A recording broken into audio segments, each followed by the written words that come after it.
Hey folkens, så er vi her igen i en ny unboxing. Og det er af mit nye tastatur og mus. Et G910 gaming tastatur og en G502 gaming mus fra Logitech af. Og vi har den her fra komplet af. Købte den her i mandags, når jeg optager det her. Men jeg tænker bare, at vi lige skal få det åbnet så godt som muligt. Har lige fået den i dag. Sådan der. Vi bruger den tid her.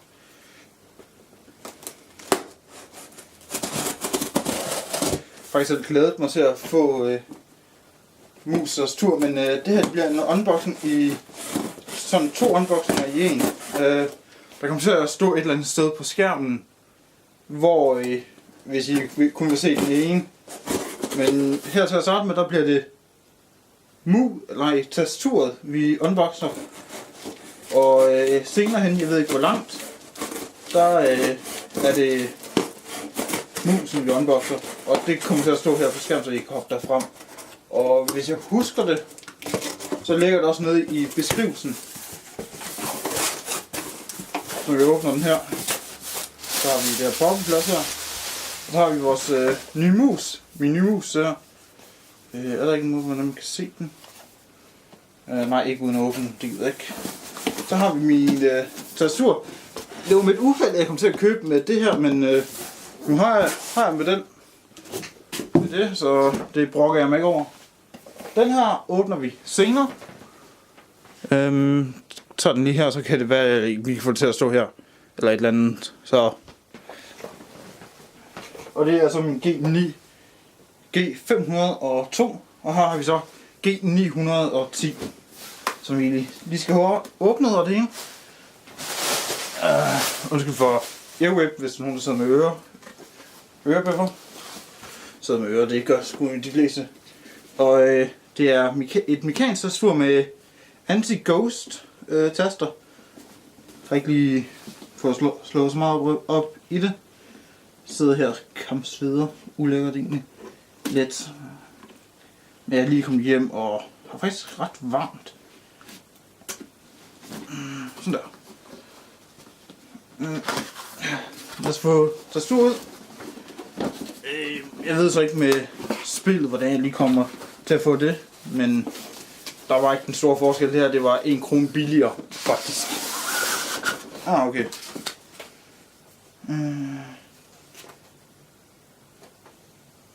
Okay. Det var da ret koden til det lå på bagsiden. Fuck, fed kasse egentlig. Lad os få den åbnet. Og det lyder som et helt normalt tastatur, det her. Jeg har virkelig glædet mig til at få det. Jeg havde ønsket mig det i julegave. Fik det ikke, desværre. Og de har en anderledes form af modsætning til alle andres tastaturer. Med tasterne her. Hvilket jeg godt kan lide. Jeg kan lige prøve hen og hente noget. Jeg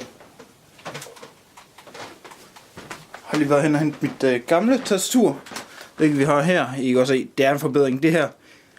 Jeg ved ikke, hvilket type tastatur det er. Jeg ved bare, det er fra Logitech af.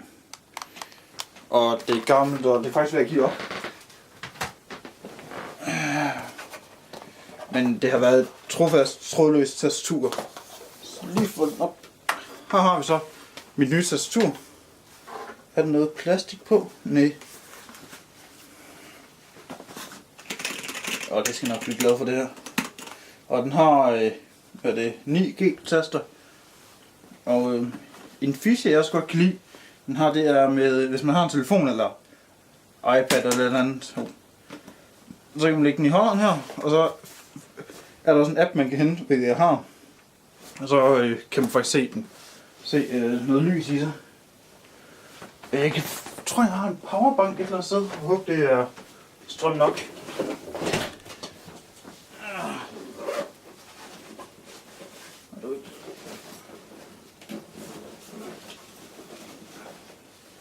Der bliver lige klippet her hurtigt, indtil jeg finder powerbanken. Så ses lige. fandt lige ud af, at powerbanken havde ikke strøm, og så prøvede jeg lige noget andet. Det virkede heller ikke. Så jeg lige hentet min bærbar og lige sætte den til. Og jeg har lige rullet ned for et vindue, for det er en vindue, jeg har herovre. Den tripod. Prøv lige at slutte den til her, så vi forhåbentlig kan se lyset i den.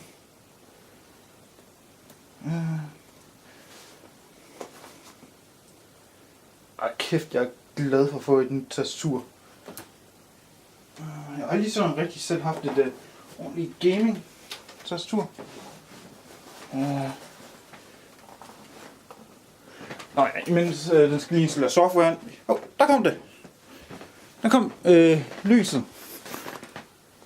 Wow, det er faktisk tydeligt at se, selv på det her gamle kamera egentlig. Det er tydeligt at se, om der er lys i eller ej. Det ser faktisk ret fedt ud egentlig. Og det var hvad den var standard åbenbart. Sådan får jeg installeret softwaren, så lyser det hele. Så ikonet hernede lyser faktisk.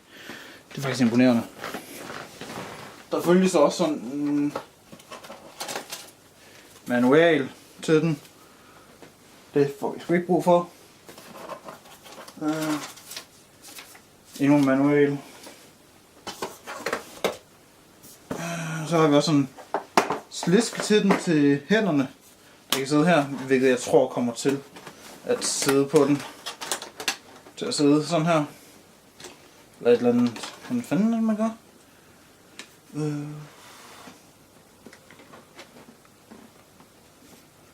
Ja, det finder jeg jo ud af, men så kommer det til at sidde sådan her jo. Jeg glæder mig faktisk til at prøve den. Men her i slutningen af videoen kommer vi også lige til at se, hvordan det ser ud over på mit undskyld for larm. Hvordan det ser ud på min oppe i mit computerbord. Hvordan det ser ud der. Men tastaturet ligger lige til siden her. Og slisken. Og så er det nu, at vi har vores mus. Eller min nye mus her. Der skal åbnes. Så det er her, I har hoppet frem til, hvis jeg har klikket på tasten, hvor jeg holdt den her fremme. Så. Og jeg tror, I godt kan se den. Jeg har sådan en bærbar kørende ved siden af jo.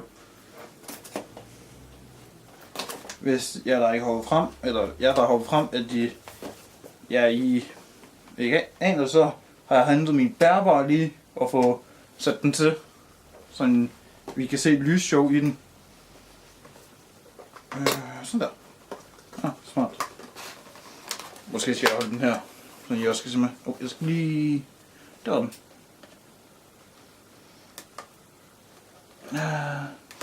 Sådan der. Så er den åben. Sådan. Så åbner vi her. Det var noget en... Der er ikke noget her. Nej. Hvad er det?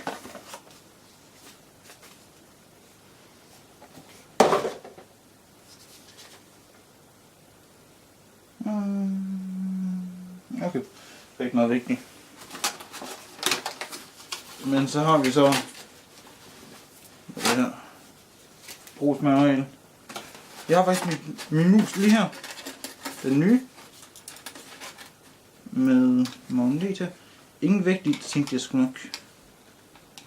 Den er magnetisk den her, så det kan jeg faktisk godt lide. Jeg faktisk håbede det her var blåt, det her stykke her. Jeg skal lige lade den på her igen. Sådan. Og vi har også vægtklodserne her. Faktisk var der en smule, der er ikke... Når man køber den her umiddelbart, så er der ikke en eneste vægtklods i. Jeg har det helt fint med. Sådan her ud. Og det er ikke sådan en helt stiv kabel, der følger med til den. Det vil jeg faktisk godt lide. Sådan der. Det der. Og det er der udover der. Så har vi faktisk min mus lige her. Vi kan lige prøve at få vægtklodserne her frem. Og den kan sætte den sådan der. Her har vi så også dens vægter, der ligger her. Faktisk fedt. Lad os lige prøve at lægge dem i.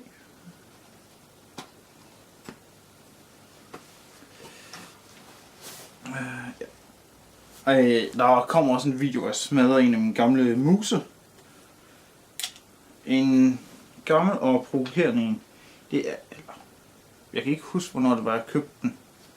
Nej, det var en fødselsdagsgave, jeg fik. Hvor er den nu? 3,6. Har de en bestemt form? Sådan. Okay. Sådan der. Jeg tænker sgu bare egentlig bare, at vi lægger alle vægt i med det samme egentlig. Så er der sgu det store bøvl der. Nej, jeg tror sgu det er meningen, de skal have den der melding der. Nå, ja. Sådan der. Det er faktisk fed, den her kasse. Jeg tror sgu jeg gemmer den og ikke bare smider det ud.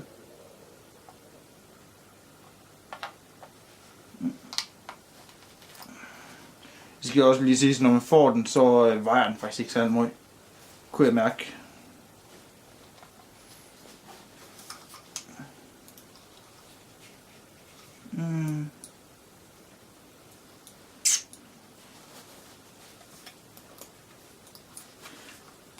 Det vil være dejligt. Jeg kan ikke huske, hvor mange programmerbare klapper der er på den her, men det gør sgu heller ikke det store.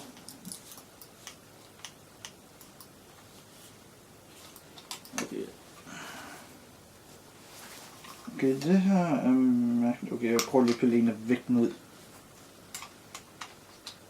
Nej, det vil ikke klappe sammen. Det var mærkeligt.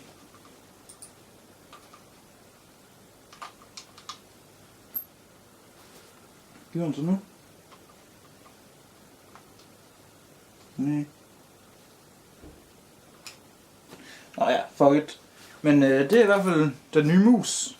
Lad os lige prøve at sætte den til min bærbar, for at se lyset der er i den. Ja, det der må jeg sidde og rode med senere. Og det er sådan overhovedet ikke et stift kabel. Det er lavet sådan helt fleksibel. Det er faktisk dejligt, i modsætning til nogle mus og headset og sådan noget, man køber. Hvor det bare er fuldstændig stivt lige frem, når man køber. Og den har sådan her regnbue-effekt. Når det starter op første gang. Eller hvis indtil driver bliver installeret og sådan noget. Faktisk pænt, synes jeg. Det kan jo være, at der er nogle andre derude, der har en anden mening, men... Ja. Aha! Og det har jeg fandme kun brugt i lang tid. Så man kan friløbe, ja, lade hjulet bare løbe for sig selv. Man klikker på en tast, og så sætter den sig fast. Sådan i hak. Så fungerer det ligesom god gammeldags. Men ja, jeg tror egentlig også, det er det for den her gang. Det næste klip, der lige kommer, der hvor det står over ved min computer.